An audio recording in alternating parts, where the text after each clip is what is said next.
Si tuviéramos que pensar en grandes franquicias cinematográficas, Godzilla no puede pasar desapercibida. Tenemos ante nosotros a un personaje de más de 60 años y con casi 30 películas a su espalda, que seguirá apareciendo en las salas de cine gracias a la saga americana que nos tiene preparada la Warner Bros. Sin embargo, la última película que nos ha llegado pertenece a la productora japonesa Toho, la misma que dio luz al primer Godzilla. En este vídeo trataremos de analizar y comparar las similitudes entre esta película y la original.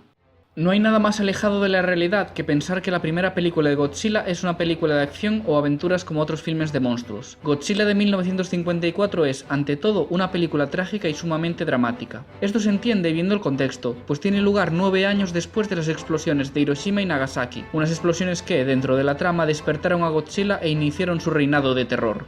Pero a diferencia de otras películas de terror de la época, el miedo no residía en el monstruo fantástico que intentaba asustar a los protagonistas o al espectador, sino en la pérdida de seres queridos que se sucedían debido a este. Un terror real y muy conocido, donde aquí el monstruo es únicamente el vehículo para llegar a este fin, como cualquier otra fuerza de la naturaleza. Japón fue quizás el país que más sufrió tras la Segunda Guerra Mundial, y esta melancolía y sentimiento de desamparo es lo que se reflejó en la película con un toque cercano al cine negro, siendo el monstruo un reflejo del terror que causó Estados Unidos. Toda la peli tiene un aire deprimente que se asemeja al espíritu de los que sobrevivieron a la guerra. En la cinta podemos ver a los afectados por los destrozos y radiación sufriendo desconsolados. Sin embargo, las películas que continuaron la historia de Godzilla abandonarían este tono deprimente y el discurso contra Estados Unidos. Esta infantilización se debe a que Hollywood comenzó a coproducir estas obras. Shin Godzilla, en cambio, aunque está ambientada en la época actual, vuelve a recuperar este mensaje de crítica, en primer lugar con un tono de sátira hacia la burocracia y los altos mandos del gobierno japonés que no sabe gestionar la situación, que podríamos verlo como una metáfora de cómo fue llevado el desastre nuclear de Fukushima, y más avanzada la película atacan al gobierno de Estados Unidos por sus experimentos nucleares, llegando incluso a echar en cara las bombas de la guerra. No voy a permitir que otra bomba atómica caiga sobre el país de mi abuela. En la película original son los expertos y profesionales los que encuentran una solución a Godzilla, pero aquí son los jóvenes quienes deberán lidiar con estos mismos problemas, siendo quizás una metáfora de que es ahora una nueva generación la que continuará la saga. Por primera vez desde el 54 vuelve a aparecer el tema de la ciencia destinada a fines militares, junto con los toques patrióticos y antiamericanos, cerrando así el mismo mensaje con el que cerraba la primera película.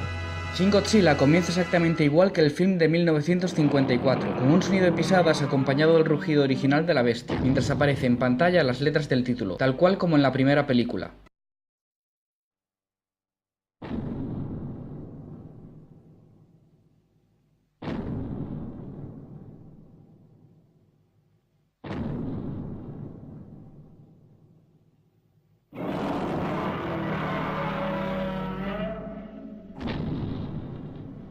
Otros detalles como parte de la banda sonora y efectos de sonido también están sacados de la versión original y otras posteriores. Aparte de esto, la película posee multitud de fotogramas similares a los de la producción de 1954. Algo de lo que debemos hablar en esta comparación, por muy superficial que parezca, es de la estética que aporta el nuevo Godzilla. Como es lógico, hace uso de unos efectos especiales computerizados muy avanzados, al igual que hizo la película americana de 2014, pero a diferencia de esta, que mostraba un monstruo muy dinámico, este Godzilla hace homenaje a la criatura original y se muestra muy estático y rígido en su forma final, como si fuese un muñeco o disfraz, como en la del 54. El ritmo que se da en ambas películas es completamente distinto. La primera película de Godzilla nos presenta a unos protagonistas y las relaciones entre estos, las discusiones y finalmente un monstruo que no aparece en pantalla hasta el minuto 22 aproximadamente.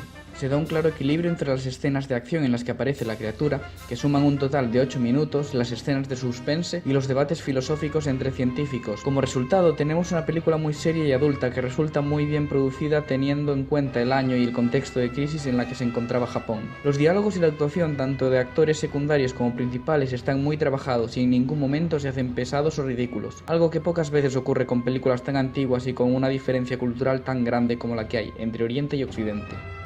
Mirando Shin Godzilla podemos apreciar un ritmo completamente distinto, y esto se debe a que mientras la película del 54 el protagonismo lo tenía el pueblo civil japonés, aquí el personaje principal es el monstruo. Por primera vez rompe con la saga al no estar protagonizada por personas con familias estereotipadas, con algo por lo que luchar, aunque lógicamente habrá un gran número de personajes secundarios que conducirán la trama, aunque en estos no se profundiza mucho. Aunque un aspecto que podemos comparar en ambas películas es la representación de los personajes femeninos, pues en la del 2017 veíamos a mujeres con carácter y iniciativa, con protagonismo y que ostentaban cargos de poder, influyendo en la trama.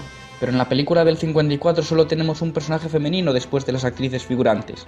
Hablamos de Emiko, hija del profesor Yamane, que se muestra casi siempre relegada a un papel secundario en cámara, débil y asustadiza, y con pocas frases, solo es útil para ser el interés romántico y servir el té a los hombres de la casa. A simple vista, esta película lleva un ritmo muy rápido, algo nunca visto en el género de monstruos japoneses. Aquí la criatura aparece casi desde el inicio del film, en una especie de fase larvaria, y hasta el minuto 20 la acción no se calmará. Que esto sea positivo o negativo depende del punto de vista de cada uno, aunque puede hacer que en parte nos cueste un poco tomar en serio la trama en los primeros minutos. Godzilla evoluciona a su forma final, siendo esta la imagen más aterradora y gigantesca del monstruo hasta la fecha. Es entonces cuando la película se ralentiza a la vez que los andares de la criatura. Es por esto por lo que decimos que es Godzilla quien marca el ritmo. Los diálogos son más calmados a la vez que las escenas se alargan. También decimos que es el protagonista porque hasta la fecha este es el Godzilla con más tiempo de aparición delante de las cámaras, con casi 20 minutos frente a los 8 del Godzilla original. Por último, hay que hablar del clímax, que en la de 1954 se mantiene lento,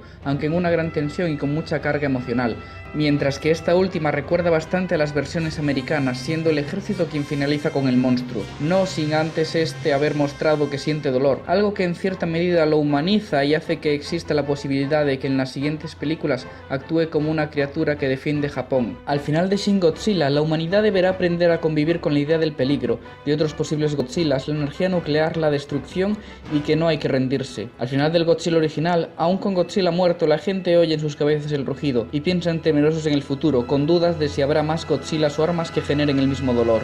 En general, la última película tiene una clara personalidad y original, pero rindiendo homenaje y atributo a la del 54, sabiendo transmitir los valores de esta. Es, en mi opinión, el mejor remake de Godzilla que se ha hecho hasta la fecha.